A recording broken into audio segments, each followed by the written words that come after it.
Hi to all, అందరికీ నమస్తే అండి. ఈరోజు మీ ముందుకు మరొక ఉద్యోగ భర్తీ నోటిఫికేషన్తో రావడం అయితే జరిగింది.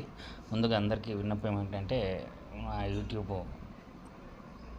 ఉద్యోగాలకు మరియు చదువుకు సంబంధించినటువంటి కొత్త తాజా సమాచారంతో, జెన్యూన్ సమాచారంతో అండి.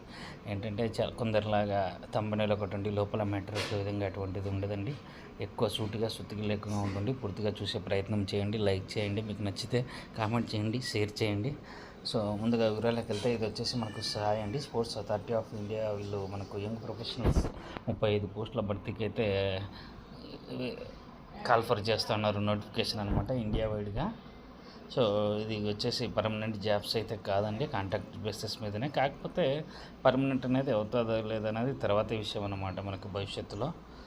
సో మనం పోస్టులు చూసుకుంటే మొత్తం యంగ్ ప్రొఫెషనల్ పోస్టులు 35 పోస్టులు ఉన్నాయండి. ఇండియా వైడ్గా వీళ్ళకున్న బ్రాంచ్ ప్రతి స్టేట్లో ఉంటుందన్నమాట. నెంబర్ ఆఫ్ వేకెన్సీస్ ప్రస్తుతానికి 35 ఇచ్చారు. అవి పెరగచ్చు, తగ్గొచ్చు. అది వాళ్ళు తర్వాత ఆ నిర్ణయం కూడా వాళ్ళకి సంబంధించి ఉంటుంది. దానికి సంబంధించి మనం ఎటువంటి క్లెయిమ్ చేయడానికి ఉండదన్నమాట భవిష్యత్తులో. తర్వాత కండిషన్స్ ఫుల్ఫిల్ చేయాలి అంటే రిలవెంట్ మనకు ఎక్స్పీరియన్స్ కానీ, తర్వాత క్వాలిఫికేషన్ తగిన ఫీల్డ్లో క్వాలిఫికేషన్ అయితే ఉండాలి. మనకు date of opening of online application 25/4/2025కి ఆల్రెడీ ఓపెన్ అయ్యిందండి. చివరి తేదీ వచ్చేసి అప్లై చేసుకోవడానికి 10/5/2025 అనమాట. ఇది వచ్చేసి 1 ఇయర్ వరకు అయితే చెప్తూ ఉన్నారు. తర్వాత కూడా ఎక్స్టెండ్ చేస్తారు, ఖచ్చితంగా చేస్తూ ఉంటారండి. ఇవన్నీ కంటిన్యూ అవుతూనే ఉంటాయి ఫర్దర్గా 1 ఇయర్ 2 ఇయర్. ఎందుకంటే ఒకేసారి 5 ఏళ్ళు 10 ఏళ్ళనే కాంట్రాక్ట్ ఇవ్వరండి గవర్నమెంట్ ఆఫీసులో. సెంట్రల్ గవర్నమెంట్ కానీ, సెంట్రల్ గవర్నమెంట్ లిమిటెడ్ కానీ ఏవైనా సరే కూడా అట్లా ఉండవన్నమాట. ఒక rules regulations, conduct rules, department DoPT అని ఒకటి ఉంటుంది, పర్సనల్స్ ట్రైనింగ్ అని, వాటి రూల్స్ అని అయితే పాటించాల్సి ఉంటుందన్నమాట. సో మనం వచ్చేసి ఇక్కడ జాబ్ డిస్క్రిప్షన్ చూసుకుంటే యంగ్ ప్రొఫెషనల్ అనమాట. దీనికి కావాల్సింది వీళ్ళు అడ్మినిస్ట్రేటివ్ సపోర్టు ఈ సాయి అనే దానికి ఉంటుంది. రోల్ ఏం చేయాలి, maintenance of records, management of fund flow and high quality input towards noting, drafting, analysis, monitoring. అంటే అడ్మినిస్ట్రేటివ్ వర్క్ అండి. అంటే క్లర్క్ జస్ట్ లైక్ ఒక ఇది కొన్ని క్లర్క్ పని చేయాల్సి ఉంటుంది, అకౌంటింగ్ పని చేయాల్సి ఉంటుంది, అన్ని రకాల పనులు అన్నమాట. ఇవన్నీ వచ్చేసి సో మనకు క్వాలిఫికేషన్ చూసుకుంటే గ్రాడ్యుయేషన్ డిగ్రీని any discipline, BA, BCom, BSc ఏదైనా ఉండొచ్చు, బీఈ, బీటెక్ ఉండొచ్చు, 2 years PG diploma in management or MBBS చేసి ఉండొచ్చు, ఎల్ఎల్బీ చేసి ఉండొచ్చు, లేదా సిఏ చేసి చదివి ఉండొచ్చు, ఐసీడబ్ల్యూఏ చేసి ఉండొచ్చు, ఎవరైనా సరే అండి. కాకపోతే ఇవన్నీ కూడా రెగ్యులర్ మోడ్లో చదివి ఉండాలి, అది గుర్తుపెట్టుకోండి. లేకుంటే కింద కూడా graduate in any discipline with certificate, diploma course in sports management certificate, diploma duration must be more than 6 months పైన ఉన్న వాటికి వ్యాలిడిటీ ఉంటుంది. ఏదైనా రిప్యూటెడ్ ఇన్స్టిట్యూట్ నుంచి తీసుకున్న వాళ్ళు కూడా సరిపోదు, ఎలిజిబుల్ అవుతారనమాట.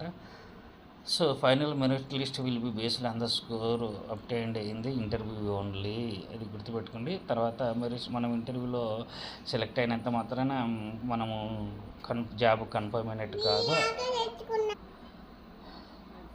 So the candidate must produce all the original documents at the time of physical joining, otherwise so join అయ్యే టైంలో మనం ఒరిజినల్ సర్టిఫికేట్లు అయితే సబ్మిట్ చేయాల్సి ఉంటుంది, లేకపోతే మనకు వాళ్ళు క్యాన్సిల్ చేస్తామంటున్నారు. So degree and mark sheet upload చేయాల్సి ఉంటుంది. తర్వాత వర్క్ ఎక్స్పీరియన్స్, మీరు ఎక్కడైతే ఆల్రెడీ వర్క్ చేసింటే ఆ వర్క్ ఎక్స్పీరియన్స్ సంబంధించిన సర్టిఫికేట్స్ కూడా మీరైతే సబ్మిట్ చేయాల్సి ఉంటుంది. ఆ సర్టిఫికేట్లో మీరు ఇంతకుముందు ప్రీవియస్గా ఎక్కడైతే పనిచేశారో ఆర్గనైజేషన్కి సంబంధించినటువంటి వాళ్ళ సంతకం సీల్తో సహా ఉండాలని అయితే చెప్తూ ఉన్నారన్నమాట. తర్వాత దాంట్లో క్లియర్గా మెన్షన్ చేస్తూ ఉండాలి మీరు ఎప్పటి నుంచి ఎప్పటి వరకు కూడా పనిచేశారు, in which date of joining and date of relieving shall be mentioned. తర్వాత ఇవన్నీ కూడా గుర్తుపెట్టుకోండి. తర్వాత మీరు అక్కడ ఏ పోస్ట్లో పనిచేశారనేది కూడా మీరు ఏదైతే ప్రొడ్యూస్ చేస్తారో దాంట్లో ఉండాలన్నమాట.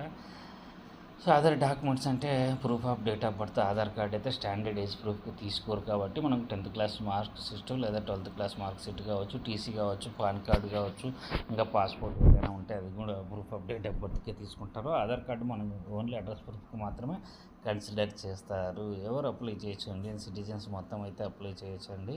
సో ఏ విధంగా అప్లై చేయాలంటే ఈ వెబ్సైట్లోకి వెళ్ళిన తర్వాత మనకు candidate details, document for date of birth, mark sheet of post graduation degree, degree certificate of post graduation course, mark sheet of graduation degree, degree certificate of graduation course, తర్వాత experience certificate ఏదైనా ఉంటే, తర్వాత కొందరికి work experience ఎవరైతే present పని చేస్తున్నారో వారికి పని చేస్తున్న సంస్థలో వర్క్ ఎక్స్పీరియన్స్ సర్టిఫికేట్ ఇవ్వకపోతే మాత్రము లాస్ట్ పే సర్టిఫికేట్ వాళ్ళకు శాలరీ స్లిప్ ఉంటుంది కదా, అవి అప్లోడ్ చేయొచ్చు అనమాట.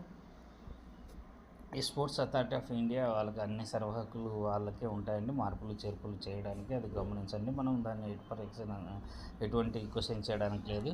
ఇక్కడ చూసుకోండి, selected candidates will be required to produce the original certificate mention in application at the time of joining. మనం ఏ సర్టిఫికేట్లు అయితే అప్లోడ్ చేసామో వాటిని ఇంటర్వ్యూలో సక్సెస్ అయిన తర్వాత మనం ఒకవేళ ఉద్యోగంలో చేరుతున్నాం అనుకునే సందర్భంలో ఒరిజినల్స్ అయితే ప్రొడ్యూస్ చేయాల్సి ఉంటుంది వాళ్ళకు. మనం ఒకవేళ ఒరిజినల్స్ ప్రొడ్యూస్ చేయలేకపోతే వాళ్ళైతే మనం క్యాన్సిలేషన్ చేస్తామని అయితే అంటున్నారు. సో అటువంటిది అయితే జరగదు. జనరల్గా మన దగ్గర అన్ని ఒరిజినల్సే ఉంటాయండి.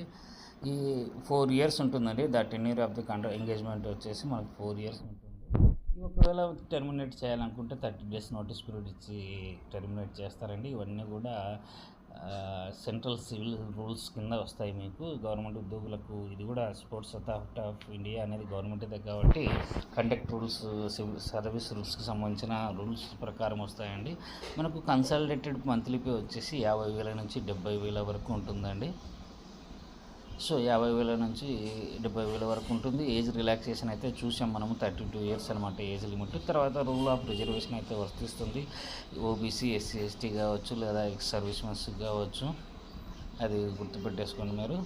సో టీఏడిఏ కానీ, హెచ్ఆర్ఏ కానీ, ట్రాన్స్పోర్ట్ అలవెన్స్ కానీ, హెచ్ఆర్ఏ కానీ ఏమి ఇవ్వరండి. The initial remuneration for the present recruitment shall be fixed as 50,000 only, అది గుర్తుపెట్టుకుంది. తర్వాత హౌస్ రెంట్ అలవెన్స్ అవి ఏమి కూడా ఇవ్వరండి. కాకపోతే ట్రాన్స్పోర్ట్ అలవెన్స్ ఎప్పుడు ఉంటుందంటే డిప్యుటేషన్ అలవెన్స్, డిఏ అవన్నీ ఉంటాయండి. ఎక్కడికి మనము పని నిమిత్తము ఒక చోటు నుంచి ఇంకో చోటుకి వెళ్ళినప్పుడు అనమాట. ప్రస్తుతానికైతే మనకు నో టీఏడిఏ కానీ, తర్వాత డిఏ కానీ, అకామిడేషన్ కానీ, రెసిడెన్షియల్ ఫోన్ కానీ, transport, personal staff, medical reimbursement, HRA, LTC would be admissible అనమాట. టీఏడిఏ అయితే మాత్రం ఇవ్వరు కానీ అది గుర్తుపెట్టుకోండి.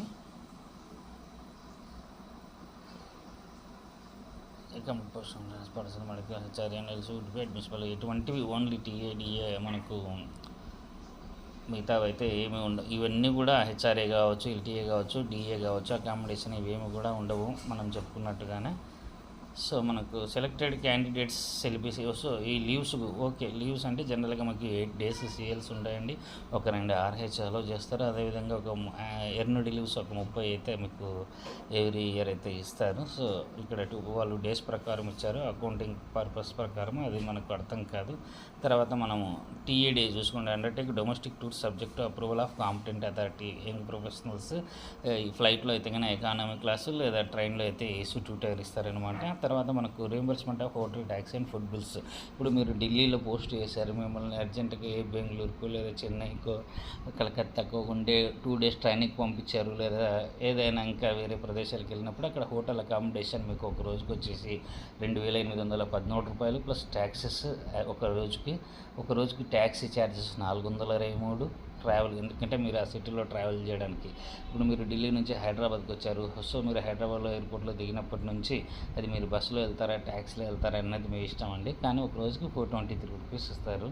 తర్వాత ఫుడ్కి ఒక రోజుకి వచ్చేసి 1,125 రూపాయలు వస్తుందన్నమాట. వీటికైతే మీరు బిల్లులు పెట్టాల్సి ఉండదు, ఊరికే జస్ట్ సబ్మిట్ చేస్తే సరిపోతుంది. ఈ ఫుడ్ ఒక రోజుకి వచ్చేసి మీరు మీ ఇష్టం అండి, ఏమైనా తినొచ్చు, వాళ్ళు ఏమి అడగరు అనమాట. సో మనకు సెలెక్ట్ అయిన తర్వాత డ్యూటీస్, రెస్పాన్సిబిలిటీస్ ఓకే, ఇవన్నీ కూడా మనం ఏ విధంగా చేయాలి, అసైన్ చేసిన పనులు రెస్పాన్సిబిలిటీ వహించాలి, అవి జనరల్ రూల్స్ అండి. ఏ విధంగా డ్యూటీలు చేయాలనేటువంటివి వాటి గురించి మనం పెద్దగా వర్రీ కావాల్సిన అవసరం లేదు, జనరల్ రూల్స్ ఇచ్చారనమాట. సో మనం performance of the selected candidates will be monitored, reviewed continuously. వీళ్ళు ఎవరైతే సెలెక్ట్ అయ్యారో వాళ్ళ వర్క్ పనితీరును అయితే కంటిన్యూస్గా మానిటరింగ్ చేస్తూ ఉంటాము. సో ఒకవేళ పనితీరు బాగా లేకపోతే ఒక 1 month ముందు నోటీస్ ఇచ్చి తీసేస్తామని అయితే చెప్తా ఉన్నారు. సో జనరల్గా అందరూ కష్టపడి పని చేస్తారు కాబట్టి అటువంటి పరిస్థితి అయితే రాదండి. ఏ విధంగా అప్లై చేయాలంటే మనము వీళ్ళ సాయి వెబ్సైట్లోకి వెళ్ళిన తర్వాత మనకు సంబంధించినటువంటి mail ID, valid mail ID అయితే ఇవ్వండి. ఎందుకంటే రేపు పొద్దున ఫర్దర్గా మనకు అన్ని అప్డేట్స్ కూడా మీ మనకు సంబంధించినటువంటి వాడకంలో ఉన్నటువంటి మెయిల్ ఐడికే వస్తాయి. అదేవిధంగా మెయిల్ ఐడి ఎటువంటి జంక్ లేకుండా అయితే పెట్టుకోండి. చూసుకున్న తర్వాత self attested documents to be uploaded with submitting application ఫామ్తో పాటు proof of date of birth, Aadhaar card కావచ్చు, 10th క్లాస్ మార్క్ షీట్ కానీ, 12th క్లాస్ మార్క్ షీట్ కానీ, certificate of essential educational qualification, experience, scanned copy of passport size colour photograph and signature ఇవన్నీ కూడా upload చేయాల్సి ఉంటుంది. తర్వాత ప్రజెంట్గా మీరు ఎవరైతే పనిచేస్తుంటే నో అబ్జెక్షన్ సర్టిఫికేట్ తీసుకోవాలి. స్టేట్ గవర్నమెంట్లో కానీ, సెంట్రల్ గవర్నమెంట్ నుంచి కానీ, స్వయం ప్రతిపత్తి కలిగిన సంస్థలు కానీ పనిచేస్తుంటే లాస్ట్ పే సర్టిఫికేట్ అది అందరికీ అవసరం లేదండి, ప్రెసిడెంట్ పనిచేస్తున్న వాళ్ళకి మాత్రమే. సో మనం డేట్లు అయితే చూసుకుంటే last date for receipt of applications వచ్చేసి 15/5/2025 అనమాట చెప్పుకున్నాం కదా. కాన్ఫిడెన్షియాలిటీ ఇవన్నీ కూడా మీకు అవసరం పడదండి. ఇవన్నీ ఒక పర్మనెంట్ ఉద్యోగస్తులకు కూడా ఒక రూల్స్ అనమాట. ఇవన్నీ ఏదైనా తప్పు జరిగినప్పుడు ఏంటంటే మీరు రాజకీయ పార్టీలతో సంబంధాలు గడపకూడదు, లేదా మీరు ప్రెస్కి ఇన్ఫర్మేషన్ ఇవ్వకూడదు, ప్రెస్తో మాట్లాడకూడదు, మీకు తగినంత హోదా ఉంటేనే మాట్లాడాలి, మీరు ఎటువంటి ధర్నాలు అటువంటి వాటిల్లో పాల్గొనకూడదు, తర్వాత మీరు బుక్ పబ్లిష్ చేయకూడదు, ఇంటర్వ్యూ ఇవ్వకూడదు, ఇటువంటి రూల్స్ ఉంటాయండి. అవన్నీ కూడా సివిల్ సర్వీస్కి సంబంధించిన రూల్స్ అనమాట. సిసిఎస్ రూల్స్ అని చెప్పి ఉంటాయి ఈ రూల్స్. సో ఈ క్వాలిఫికేషన్స్ ఉంటే నేను ఇండియాలో ఎక్కడైనా పని చేయగలుగుతాను అనుకున్న వాళ్ళైతే హ్యాపీగా అయితే అప్లై చేసుకోండి, ఏమి ఇబ్బంది లేదండి. మంచి ప్రస్తుతానికైతే ఇది 4 years కాంట్రాక్ట్ పీరియడ్ ఉంటుంది. తర్వాత కూడా దీన్ని మళ్ళీ పొడిగించే అవకాశం కూడా ఉంటుంది. ఇంట్రెస్ట్ ఉన్న వాళ్ళైతే అప్లై చేసుకోండి. All the best. Thank you.